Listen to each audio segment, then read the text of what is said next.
सो हमारा last topic urbanisation. कल हम लोगों ने डिस्कस किया था अर्बनाइजेशन रिलेटेड। अब बुक हमारा रीडिंग करना बाकी था। चलो क्या लिखा है, urbanisation is a result of economic development.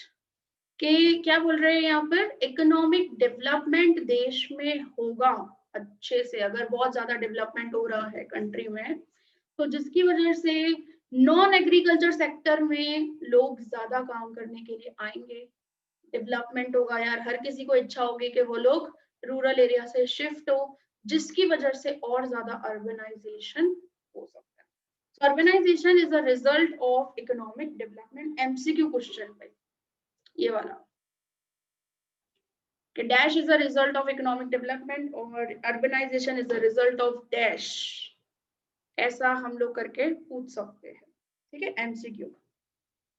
Because due to the economic development, अभी इकोनॉमिक डेवलपमेंट की वजह से इंडस्ट्रीज, इंफ्रास्ट्रक्चर, फैसिलिटीज इंप्रूव होगी, एक्सपांड होगी, and this leads to shift of a labour from agriculture sector to industrial sector and services sector, which makes urbanisation faster.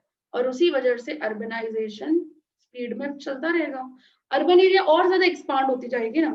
देखो अगर किसी से भी कोई जनरली हम लोग पूछते हैं अर्बनाइजेशन क्या होता है, कि वो लोग ऐसा ही आंसर देते कि रूरल एरिया से शिफ्टिंग होना अर्बन एरिया में, लेकिन सिर्फ उतना नहीं होता है, वो एक पार्ट है, राइट। लेकिन बहुत सारे फैक्टर्स यहाँ पे रिस्पॉन्सिबल होते हैं कि सोशो इकोनॉमिकल फैक्टर्स, हम लोग जो माइग्रेशन में पढ़ते हुए आए कि सोशल फैक्टर्स भी है और इकोनॉमिकल फैक्टर्स, दोनों फैक्टर्स है जिसकी वजह से लोग एक जगह से दूसरी जगह शिफ्ट होते हैं। So urbanization is that the socio-economic process due to which the population in one area increases and gets concentrated, which converts into a town or a city. कोई ऐसी जगह पे लोग इकट्ठा हो जाए जहां पे पॉपुलेशन अगर बहुत ज्यादा बढ़ जाती है, तो उसको हम लोग एज अ अर्बन एरिया या टाउन या तो सिटी हम लोग कंसिडर कर सकते हैं। So this idea can be said as a concentration of population in the cities also. और जनरली लोग पढ़े लिखे जो लोग हैं या फिर जिनकी मजबूरी है, जिनको पैसा कमाना वगैरह है, जॉब चाहिए या क्या, तो वो लोग जनरली शिफ्ट होते ही है अर्बन एरिया में, सिटीज में, राइट। तो यहाँ पे डेफिनेशन दी हुई है अपने को, मैंने आपको कल ही बताया था कि 2 मार्क में डेफिनेशन आपसे पूछी जा सकती है, डिफाइन सिटी ऐसा करके, या what you mean by urban area, ऐसा भी हम लोग पूछ सकते हैं। So यहाँ पे क्या लिखा है, in 1951 the definition of a town or a city was very broad, but by 1961 the definition became narrow, and the following are the criteria that were adopted during the census of 1971, 1981, 1991 and 2001. मतलब 51 के अंदर definition बहुत ज्यादा broad थी, 61 census में बहुत ज्यादा narrow कर दी, लेकिन ये बाकी के जितने भी सेंसस हुए 81 में, 71 में, 91 में, 2001 में, उस सेंसस के अंदर हम लोग है ना, ये जो नीचे आपको पॉइंट्स दी हुई है, उन्हीं पॉइंट्स को हम लोग लेकर चले थे as a definition of a city, कि भाई सिटी कैसे हम लोग डिफाइन करें, उसकी पॉपुलेशन कैसे काउंट करें। Page number 135 dash. सो यहाँ पे दो हाइलाइट्स किए हुए 2 पॉइंट्स, सो वो 2 पॉइंट्स को बहुत अच्छे से पढ़ना है, इधर ही लर्न करना है मेरे साथ, राइट। सो यहाँ पे क्वेश्चन है आपका, डिफाइन सिटी या फिर अर्बन एरिया, ऐसा करके हम लोग पूछ सकते हैं, राइट। अब यहाँ पे सबसे पहली चीज आएगी कि all those areas which are planned, managed by municipality, municipal corporation, cantonment board और notified town area committee, right। तो यहाँ मतलब ऐसी एरिया जहां पर मैनेजमेंट और प्लानिंग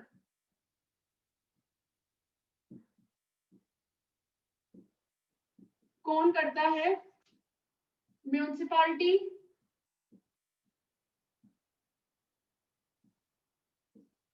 म्यूनिसिपल कॉर्पोरेशन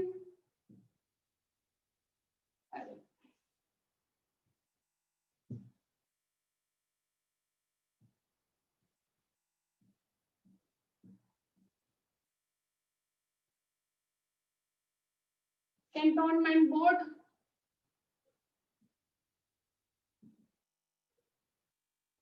और नोटिफाइड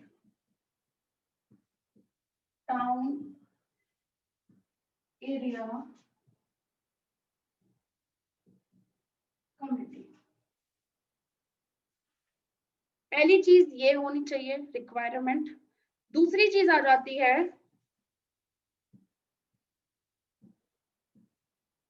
5,000 और मोर पॉपुलेशन, 5,000 से ज्यादा पॉपुलेशन होनी चाहिए। नेक्स्ट बता रहे हैं कि 75% और more population are employed in non agriculture sector.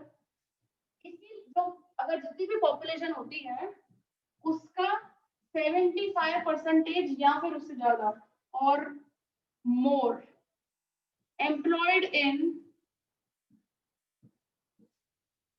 Non agriculture sector, मतलब इंडस्ट्रीज और सर्विस सेक्टर में एम्प्लॉयमेंट होना चाहिए।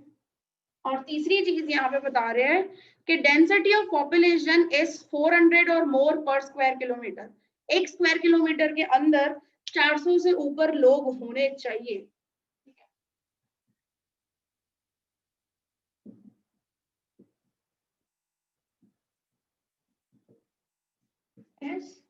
400 और मोर पर square kilometre.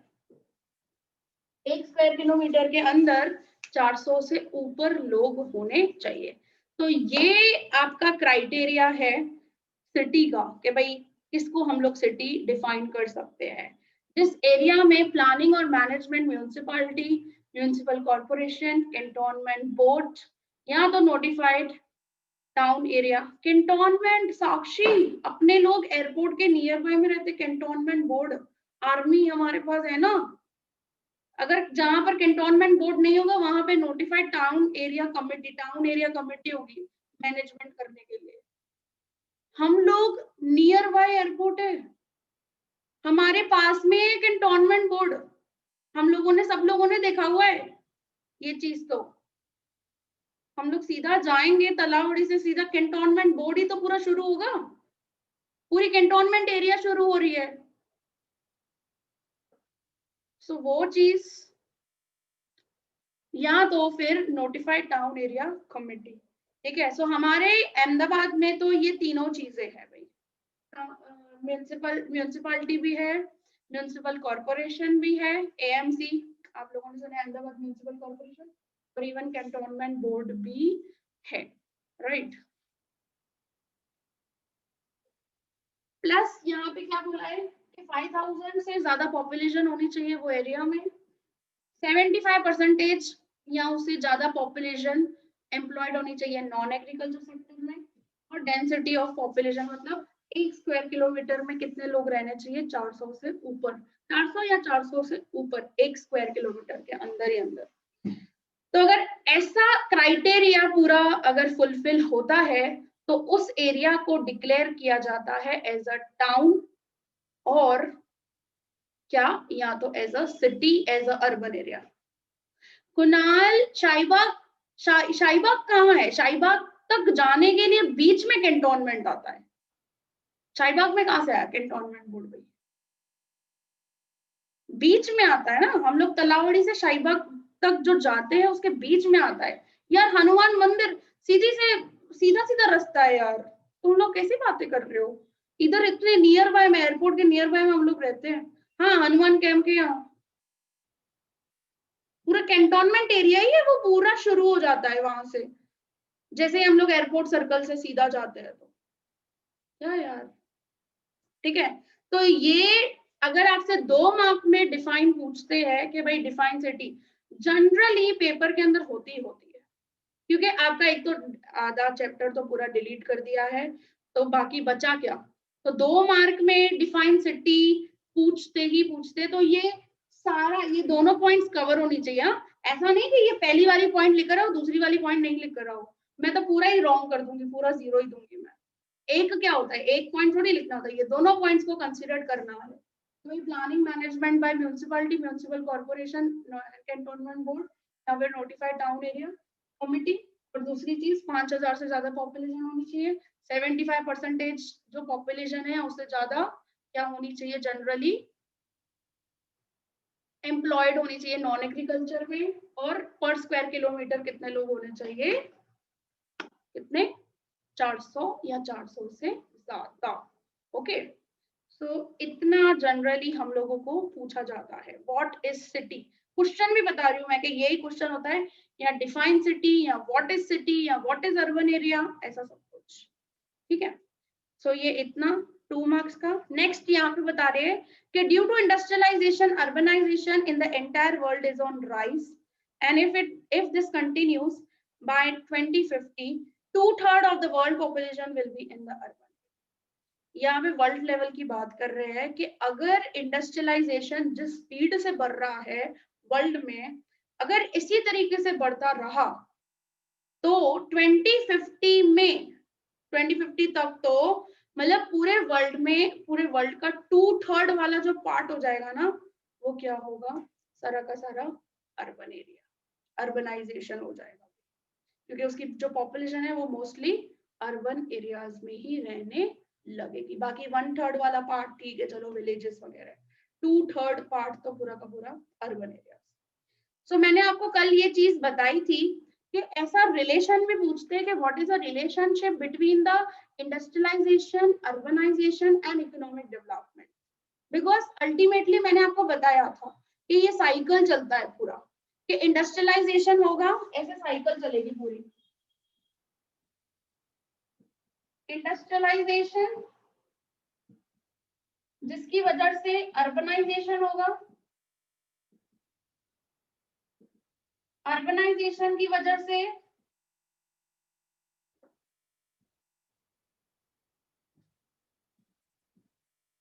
Economic development, economic development होगा, फिर से इंडस्ट्रियलाइजेशन होगा, फिर से अर्बनाइजेशन होगा। ये ऐसे सर्क्यूलेट होती है ये पूरा प्रोसेस, इंडस्ट्रियलाइजेशन, अर्बनाइजेशन और इकोनॉमिक डेवलपमेंट एक दूसरे के ऊपर डिपेंडेंट है। इकोनॉमिक डेवलपमेंट की वजह से अर्बनाइजेशन होता है और अर्बनाइजेशन की वजह से और ज्यादा इकोनॉमिक डेवलपमेंट होता है। तो ये प्रोसेस पूरा ऐसे साइकिल, देखो लिखा है ना यहाँ पे, as industrialisation was very slow during the British rule in India, the process of urbanisation was also very slow. But after independence, the Indian government has adopted a policy to encourage industrialization. Hence, urbanization also started taking place, but at the slower pace. Industrialization काफी अच्छे से बढ़ा, लेकिन urbanization धीरे धीरे धीरे धीरे बढ़ा, but बढ़ेगा लेकिन धीरे धीरे. But after the economic reforms 1991 के बाद तो आपको भी पता है LPG आने के बाद देश का जो सिचुएशन था वो ऐसे पूरा पलट गया था. पूरा लिबरलाइज्ड पॉलिसीज वगैरह अपनाई थी, ग्लोबलाइजेशन हो गया. आज इतना सब कुछ अब हम लोगों को अर्बन एरिया में जितनी भी सारी चीजें देखने को मिलती है, फैसिलिटीज वगैरह, वो एलपीजी की वजह से ही है. अगर एलपीजी नहीं होता ना, तो मतलब एलपीजी रिफॉर्म्स हम लोग नहीं ले आते ना, तो हम लोगों को आज ये सारी जो फैसिलिटीज, आज भी वैसा ही हालत होता है पूरा देश का. कुछ इतना ज्यादा अच्छा हम लोगों को सारी फैसिलिटीज एंजॉय नहीं कर पाते हम लोग. क्या हुआ था जैश, क्या क्या हुआ था वो बताओ मेरे को.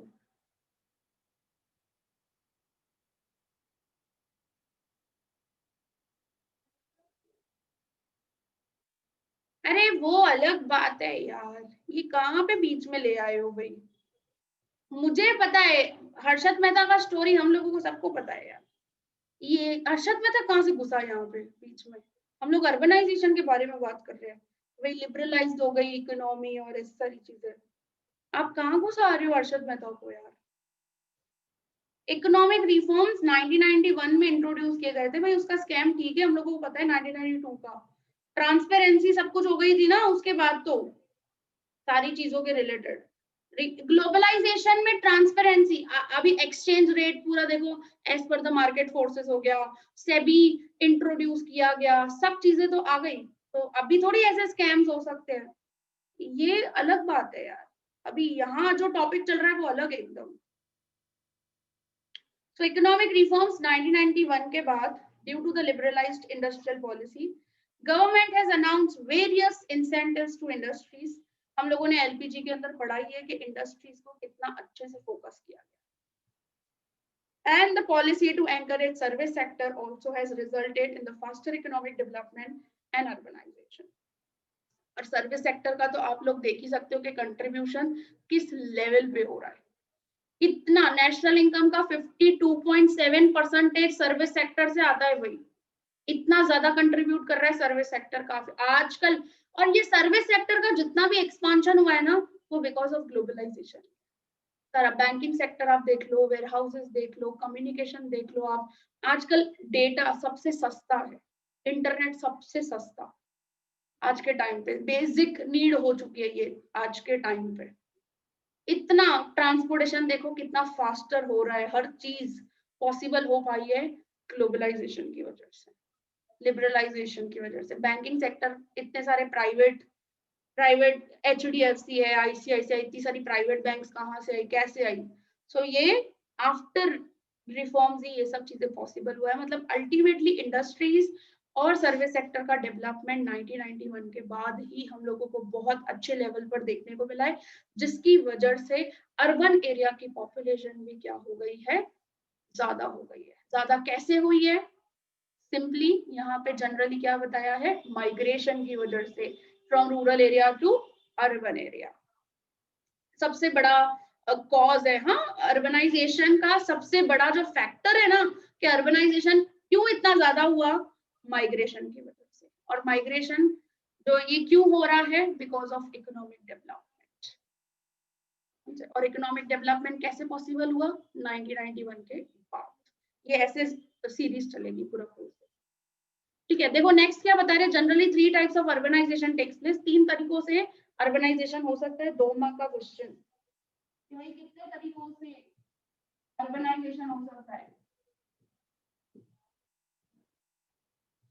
कल चीज बताई थी मैंने ये आपको, 3 तरीके। सबसे पहले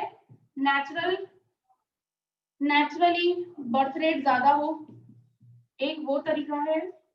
और rural to urban area migration हो।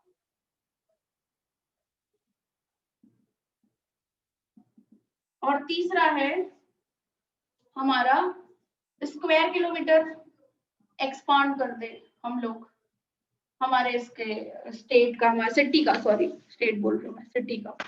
देखो सबसे पहला बताया है, in towns and cities birth rate tends to be higher than the death rate and hence the urban population increases at the higher rate which is known as natural population growth. तो ये naturally हो, क्योंकि simple सी बात है भाई, modern health services हम लोगों को मिल जाती है अर्बन एरिया में, जिसकी वजह से डेथ रेट काफी कंट्रोल में, और इतना ज्यादा फ्लड्स और ऐसी सारी चीजें हम लोगों को अर्बन एरिया में देखने को नहीं मिलती। वो कभी कभी अनसर्टेनिटी, ठीक है, अलग बात है, लेकिन birth rate generally urban areas में क्या होता है, ज्यादा ही होता है। So this is a natural, एक नेचुरल तरीका है ज्यादा अर्बन एरिया में लोग होने का। दूसरा आता है कि due to change in the definition of village, village की डेफिनेशन, टाउन की डेफिनेशन हम लोग चेंज कर दे, इसमें कोई चेंजेस ले आए हम लोग, 5000 से हम लोग पॉपुलेशन ज्यादा कर दे, ऐसा कर दे कुछ, 6000 कर दूं मैं, 7000 कर दूं, तो हो सकती है चीज। एक वो तरीका है definition of the village and town area को चेंज करना। अब कैसे, many rural areas have been upgraded and merge into cities. ये वाला मैंने जो बोला आपको कि मर्ज कर देना या स्क्वायर किलोमीटर एक्सपांड कर देना, ये दो, यही तरीके हैं। So upgraded and merged into cities which results in an increase in urban population. For example जैसे अहमदाबाद, वडोदरा, सूरत, राजकोट, तो ये सारे cities है, इनके आसपास के जितने भी गांव है ना, इनको सब इंक्लूड कर दो उसी अहमदाबाद में। जैसे जो छोटे छोटे गांव है आसपास के, उनको अहमदाबाद के अंदर ही डाल दो, तो अहमदाबाद में कवर होगा। तो म्यूनसिपालिटी, म्यूनसिपल कॉर्पोरेशन वगैरह, वहां पे भी रोड्स वगैरह अच्छे से बनाएंगे, करेंगे, तो डेवलपमेंट होगा ना वो एरिया का। तो एक ये तरीका है और ज्यादा एक्सपांशन करना अर्बन एरिया का। और एक तीसरा तरीका, that is migration, by there's a large scale migration of people from rural area to urban area which increases the urban population. तो ये 3 तरीके मैंने शॉर्ट में लिखे हैं, ये 2 मार्क में आपसे पूछ सकते हैं। 2 मार्क के अंदर बस इतनी चीजें ही है पूछने की, या तो सिटी या तो ये, ठीक है। So thus from the above study we can conclude that after independence the process of urbanization started, and since economic reforms 1991 there has been a continuous rise in the process, and a clear picture of urbanization can be got from the statistical representation that follows. आपको data दी गई है 1961, 71, 81, 91, 2001, 2011 ये सारे years census वाले years आपको बताए हैं, और सोर्स भी सेंसस ही है यहाँ पे दिया हुआ है। और आप देखो परसेंटेज 1961 में 17.9 मतलब 18% जितना पॉपुलेशन अर्बन एरिया में था, 71 में 20% ऑन एन एवरेज 19.9 लिखा है, 20% जितना, 81 में 23, 91 में 25, उसके बाद देखो 27.86 2001 में। सो काफी अच्छे लेवल पर इंक्रीज हो रहा है अर्बन पॉपुलेशन, और 2011 में 31.16%। सो बहुत धमाकेदार इंक्रीज हुआ है। और 2011 का, हाँ यहाँ पे ना अकॉर्डिंग टू 2011 सेंसस, हाँ इधर नीचे क्रोर्स भी बताया, ऊपर टेबल में आपको सिर्फ परसेंटेज बताया ना, नीचे जो एनालिसिस दिया है ना उसके अंदर बताया है कि 2011 सेंसस के अकॉर्डिंग 37.7 करोड़ लोग अर्बन एरिया में रहते थे भाई, ठीक है। मतलब ऑन एन एवरेज 32% इंडिया में लोग अर्बन एरिया में प्रेफर करते, बट अभी भी है लोग जो रूरल एरिया, मतलब 32 ऐसे परसेंटेज। आप सोचो धीरे धीरे बढ़ा है, ऐसा नहीं है कि नहीं बढ़ा है, क्योंकि after independence after economic reforms ये परसेंटेज इंक्रीज हुआ है, लेकिन इतने धमाकेदार वाला चीज भी नहीं हुआ है, राइट। क्योंकि अभी भी ऑन एन एवरेज अभी इधर 32% बता रहे हो, मतलब काट साट के 68% लोग विलेजेस में रूरल एरियाज में आज भी रहते हैं। मतलब ये 11 के बारे में बता रहे हैं, 2011 के सेंसस के अकॉर्डिंग, ठीक है। हाँ कुणाल हो जाएगा 2020 32% नहीं 40 तक तो मेरे हिसाब से नहीं गया होगा, क्योंकि 2020 में फिर से रिवर्स माइग्रेशन हुआ है, तो उस वजह से मे बी जो सेंसस में ना थोड़ा बहुत डिफर दिखाए, इतना ज्यादा ग्रोथ नहीं दिखाए, क्योंकि 10 साल का है यार स्पेस, 2011 से 2021 तक बहुत सारी ऐसी चीजें हुई है कंट्री में। तो और अभी तो रिवर्स माइग्रेशन हुआ है, लोग अर्बन एरिया से उल्टा गांव चले गए हैं, अपना उनको काम वगैरह नहीं था, तो अभी वो चीजें भी मैटर रखती है, ठीक है। तो ये एक छोटी सी डेटा दी है आपको जस्ट ताकि आपको पता चले। हाँ बहुत ज्यादा ही चेंज हुआ है ना हर एक चीज, क्योंकि हर एक चीज हम लोगों को देखने को मिली है यहाँ पे। लेवल जो डाउन हो गया है ना, मतलब जो ग्रोथ का लेवल है, परसेंटेज ग्रोथ का, जीडीपी का, अनएम्प्लॉयमेंट, आपको बताऊं मैं 2020 में मई मंथ के अंदर हमारे देश में कितना परसेंटेज अनएम्प्लॉयमेंट, 22%। मई वाले मंथ जो हमारा, ठीक है, हम लोगों को पता है कि भाई लॉकडाउनिंग की वजह से मतलब इतने लेवल पे अनएम्प्लॉयमेंट पहुंच चुका था, 22 रिकॉर्ड तोड़ दिया था भाई, 22% अनएम्प्लॉयमेंट। दिस थिंग है मई वाले मंथ में। और मैं जब पढ़ाई कर रही थी उस वक्त, मैं जब कॉलेज में थी उस वक्त 4.5% खाली अनएम्प्लॉयमेंट था, 4.5%। और ये 2020 में सीधा धमाका मारा 22%। अभी आप करंटली जनवरी का अनएम्प्लॉयमेंट रेट देखोगे ना, आपको दिखेगा 9.2 जितना, 9.1 9.2 जितना परसेंटेज अनएम्प्लॉयमेंट का अभी भी है इंडिया में। मतलब जितना भी लेबर सप्लाई है, लेबर सप्लाई हम लोग कैसे काउंट करते हैं, 15 to 64 वाली एज हमारी चलती है लेबर सप्लाई, तो उस वो जो पॉपुलेशन है उस पॉपुलेशन का 9.2% जितना बेरोजगारी पूरे देश में। मतलब कितने लाखों लोग अनएम्प्लॉयड है, खाली अनएम्प्लॉयमेंट की बात कर रहे हैं हम लोग, सिर्फ डिस्गाइज अनएम्प्लॉयमेंट और ऐसी वाली हम लोग अगर गिनने जाए ना तो एक तो डिस्गाइज अनएम्प्लॉयमेंट मेजर नहीं होता है, नहीं तो अगर हम लोग काउंट करने जाए ना तो आप सोचो कि कितना ज्यादा बेरोजगारी है। इंदिरा गांधी की सरकार थी 1972-73, के टाइम पर, उस टाइम से चीज आ रही है कि भाई गरीबी हटाओ, गरीबी हटाओ देश में, और आज भी हम लोग वही बोल रहे हैं, गरीबी हटाओ, गरीबी हटाओ। कोई चेंज नहीं हुआ। कितने इयर्स हो गए, 73 से 2020 पे आए हम लोग, अभी भी देश से गरीबी गई नहीं है। तो ये देख रहे हो ना, कल अर्बनाइजेशन के हम लोगों ने पॉजिटिव इफेक्ट्स पढ़े थे कि हाँ ठीक है, पॉजिटिव इफेक्ट्स सिर्फ किताब में ही अच्छे दिखते हैं मुझे, तो नेगेटिव इफेक्ट्स जो है ना वो असलियत में हम लोगों को देखने को मिलते हैं प्रैक्टिकल लाइफ में। बाकी है तो किताब में ही अच्छी अच्छी बातें लिखी है पॉजिटिव वाली, रियलिटी में तो ऐसा देखने को मिलता नहीं है। ठीक है, एक दो चीजें भाई मेडिकल सर्विसेज में मानती हूँ, ओके, अहमदाबाद हो, मुंबई हो, दिल्ली हो, वहां पे काफी अच्छे लेवल पर इंक्रीज किया है, लेकिन फिर से अगर हम लोग किसी और देश से कंपेयर कर दें ना खुद को, तो हम लोग को औकात हमारी पता चल जाएगी भाई हम लोग कहाँ पर है, कौन से सिचुएशन पे। चलो, सो नेक्स्ट आ जाता है effects of urbanisation. So India is only second to China in the process of urbanization. So at present it can be said that urbanization is taking place at the faster rate. यहाँ पे जो बोला है ना at present, यहाँ पे जो कहानी चल रही है वो चल रही है 2014-15 के हिसाब से, है ना। 2020 कंसिडर नहीं करना क्योंकि ये बुक आपकी बहुत पहले की है, 15 में आई थिंक 2015 में ये बुक आई है। मैंने ये बुक नहीं पढ़ी है मेरे टाइम पर, मेरे टाइम पे ये सिलेबस नहीं था, मेरे टाइम पे अलग सिलेबस था।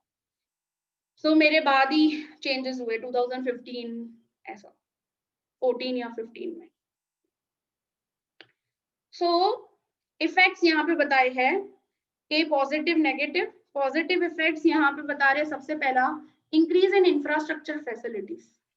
Infrastructure facilities yes of course बढ़ी है, मैं मानती हूँ, ठीक है, हुआ है, अब होगा ना। इतना तो सरकार क्या कर रही है बाकी इतने साल, हर साल बजट अनाउंस करती है, इतना सारा बोलती है एक्सपेंडिचर का। इंफ्रास्ट्रक्चर में दोनों चीजें आती है, सोशल इंफ्रास्ट्रक्चर भी, इकोनॉमिकल इंफ्रास्ट्रक्चर भी।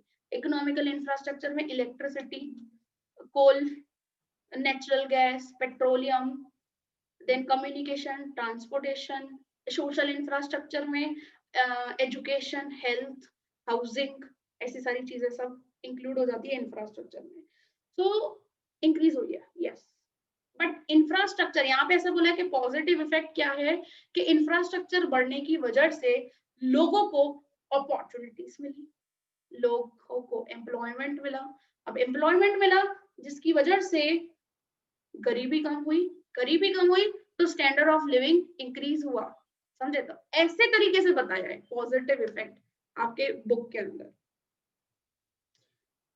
देखो फिर स्टैंडर्ड ऑफ लिविंग बढ़ा, स्टैंडर्ड ऑफ लिविंग बढ़ने की वजह से उनका परचेजिंग कैपेसिटी, परचेजिंग पावर बढ़ गया। परचेजिंग पावर बढ़ गया मतलब डिमांड बढ़ाई, डिमांड बढ़ाई फिर से इंडस्ट्रीज को ग्रो करना पड़ेगा और ज्यादा लेवल पे। तो अर्बनाइजेशन इंक्रीज हुआ जिसकी वजह से इंफ्रास्ट्रक्चर इंप्रूव हुआ, इंफ्रास्ट्रक्चर इंप्रूव हुआ जिसकी वजह से फिर से इंडस्ट्रीज ओपन। ये फ्लो में बताया है आपको, ठीक है। So there is a continuous increase in infrastructure facilities like education, health, banking, transportation, communication, insurance, electricity, etc. are creating more employment opportunities, which in turn raises the purchasing power of the people to buy the goods and services, and that necessitates the setting up of more industries, creating more employment opportunities. So इसका flow कैसे बताया है, मैं थोड़ा सा नीचे कर देती हूँ। देखो यहाँ पे क्या बताया कि अर्बनाइजेशन जिसकी वजह से इंफ्रास्ट्रक्चर इंप्रूव हुआ, इंफ्रास्ट्रक्चर इंप्रूव होने की वजह से एम्प्लॉयमेंट मिली, एम्प्लॉयमेंट मिलने की वजह से purchasing capacity, standard of living बढ़ गया ना, परचेजिंग पावर इंक्रीज हो गया, परचेजिंग पावर इंक्रीज हो गया जिसकी वजह से डिमांड,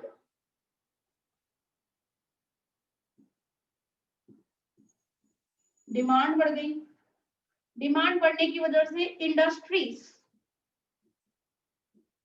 को बढ़ाना पड़ेगा, इंडस्ट्रीज बढ़ाएंगे फिर से एम्प्लॉयमेंट को बढ़ाना पड़ेगा, और ज्यादा बढ़ जाएगा एम्प्लॉयमेंट। अब ये सब चीजें ऐसे सर्कुलेट वे में चलती आएगी तो सिंपल सी बात है ना, और ज्यादा अर्बनाइजेशन, और ज्यादा इंडस्ट्रियलाइजेशन, बेरोजगारी। सुनने में तो कितना मस्त लग रहा है, सब कुछ खत्म हो जाएगा, हमारा मस्त देश डेवलप हो जाएगा, क्या बात है। तो यहाँ पे भी वही चीज बताइए, देखो employment opportunities, increase in employment opportunities leads to increase in income, rise in purchasing power बढ़ेगा तो न्यू इंडस्ट्रीज ओपन करनी पड़ेगी, न्यू इंडस्ट्रीज ओपन करेंगे तो एम्प्लॉयमेंट फिर से बढ़ेगा।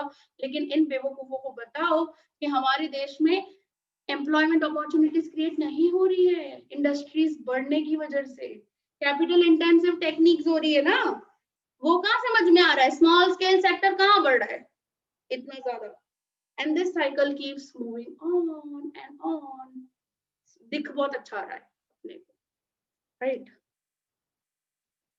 नेक्स्ट आ जाता है रिडक्शन इन पॉवर्टी, उसी से लिंक करके आओ कि भाई पॉवर्टी में रिडक्शन आएगा अगर अर्बनाइजेशन, अर्बन एरिया में ऐसे ही मानते भाई रिच लोग ही रहते सब, पॉवर्टी कहाँ होगी, लेकिन उनको बताओ कि यहाँ पे स्लम्स भी है, असलियत तो वो है ना। Poverty and unemployment are mutually interdependent. Due to urbanization, industry, service sector creates large-scale employment. बिल्कुल गलत. In cities, which reduces poverty. Moreover, rural poor and unemployed who come to urban area gets employment according to their capabilities, which also leads to reduction in poverty. कितना कैसे बताया है? फिर आ जाता है cultural development. हाँ, यहाँ पे जो मैंने बताया था कल्चरल डेवलपमेंट के स्कूल्स, कॉलेजेस, काफी अच्छे लेवल की एजुकेशन मिल पाती है अर्बन एरिया में, जिसकी वजह से ओवरऑल डेवलपमेंट अटेन हो सकता है सिटीज के अंदर। सो जितना ज्यादा कॉलेजेस और जितना ज्यादा ही ओवर जाते हैं ना लोग, तो वो दिख जाता है कि भाई ऑल राउंड डेवलपमेंट होता है कि नहीं। तो इन सिटी वो अपना मतलब कल्चर डेवलपमेंट, यहाँ पे मैं ऐसा बोल सकती हूँ कि मॉडर्नाइजेशन के सामने वो अपना कल्चर भूल जाते हैं। ये बड़ा मेरे को डिसएडवांटेज लगता है कि तुम मॉडर्न हो, तुम अपनी सोच मॉडर्न करो, लेकिन तुम अपने संस्कार क्यों भूल रहे हो। काफी ऐसे बच्चे हैं, काफी ऐसे अभी की जनरेशन जो आ रही है भाई, उन लोगों को वैल्यूज, उन लोगों को कल्चरल ये चीज में कोई इंटरेस्ट नहीं है, ठीक है। वो अपने आप को बोलते हैं वी आर मॉडर्न, भाई मॉडर्न ऐसी चीज नहीं होती है। So in cities, advanced educational facilities are available, and through that, an individual can attain all-round development, which improves the personality of an individual and makes him a cultured individual of the society. Apart from this, libraries with the modern amenities, हाँ इसके अलावा बताया है कि urban areas में आपको बहुत अच्छे लेवल की libraries, book stalls, various cultural programmes होते ही रहते हैं आए दिन, कोई ना कोई, यहाँ तो टैगोर हॉल में और ऐसे डिफरेंट डिफरेंट जीएमडीसी ग्राउंड में ऐसे कल्चरल प्रोग्राम्स होते रहते हैं to enrich the people culturally, right. तो ये सब चीजें अर्बन एरिया में देखने को मिलता है अपने को। चौथी चीज आ जाती है कि ultra modern health services, of course, क्योंकि बहुत सारे अपोलो, जाइडर, शेल्बी, राजस्थान सिविल हॉस्पिटल भले गवर्नमेंट है लेकिन तो भी बहुत अच्छे लेवल पर उसका एक्सपांशन हुआ है। So due to the process of urbanization, population in urban areas rise, which cater to the various requirements for the better health, along with the education. Today, देखो, एक इंसान को डेवलप करने के लिए दो प्राइम रिक्वायरमेंट है, सबसे प्राइम रिक्वायरमेंट दो चीजें। एक चीज आती है दैट इज एजुकेशन, और दूसरी चीज आती है हेल्थ। और ये दोनों चीजें अर्बन एरिया में काफी अच्छे लेवल पर मिलती है, काफी अच्छे लेवल पर। तो एजुकेट होना बहुत जरूरी है, लेकिन उसके साथ साथ में हेल्थ कंडीशन भी बहुत जरूरी है एक प्रॉपर ह्यूमन डेवलपमेंट के लिए। So better health along with the education, ये जरूरी है। So today we can see number of multi speciality hospitals, मतलब एक ही हॉस्पिटल, एक ही जगह पर आपको हर एक तरीके का ट्रीटमेंट मिल जाता है आज के टाइम में। So multi-special hospital है भाई, flourishing in the cities like Ahmedabad, where ultra-modern treatments is available for every diseases in one place. So moreover, government and local self government also start hospitals. मतलब ये civil hospital related बात कर रहे हैं, which directly benefits the poor, middle class, and the society, and that influences positively the health and the productivity of the people. क्योंकि मैं ऐसा मानती हूँ जनरली ये दो चीजें बड़ी इंपॉर्टेंट है. अगर इंसान की हेल्थ अच्छी है और वो एजुकेट है ना, आगे बढ़ जाएगा वो जिंदगी में. लेकिन एजुकेट है, हेल्थ अच्छी नहीं है, हेल्थ अच्छी है, एजुकेट नहीं है, तो प्रॉब्लम होना ही होगा, राइट. फिर आ जाता है social effects, modern thinking. So thinking of the people of urban areas is modern because compared to villages, cities have better education, cultural development, modern means of communication, and this makes them quickly adapt themselves to the modern world. वो चीजों को जो thinking जिनकी अच्छी होगी ना, वो और एजुकेट जो होंगे, अवेयर जो लोग होंगे, वो जल्दी चीजों को एक्सेप्ट करते हैं, चेंज हो सकते हैं जल्दी. By the way of decency, dignity, मतलब respect in words, एक्शन, मतलब वो डिसेंट, उनका दिखता ही बिहेवियर एकदम डिसेंट, बात करने में, काम में, अपने उनके थॉट्स में, उनके लाइफस्टाइल में, वो हम लोगों को रिस्पेक्ट और डिसेंसी दिखती ही है, राइट. तो ये सब अर्बन एरिया में जस्ट दिखेगा. And the high standard of living. So urbanization results in rise in income and the presence of modern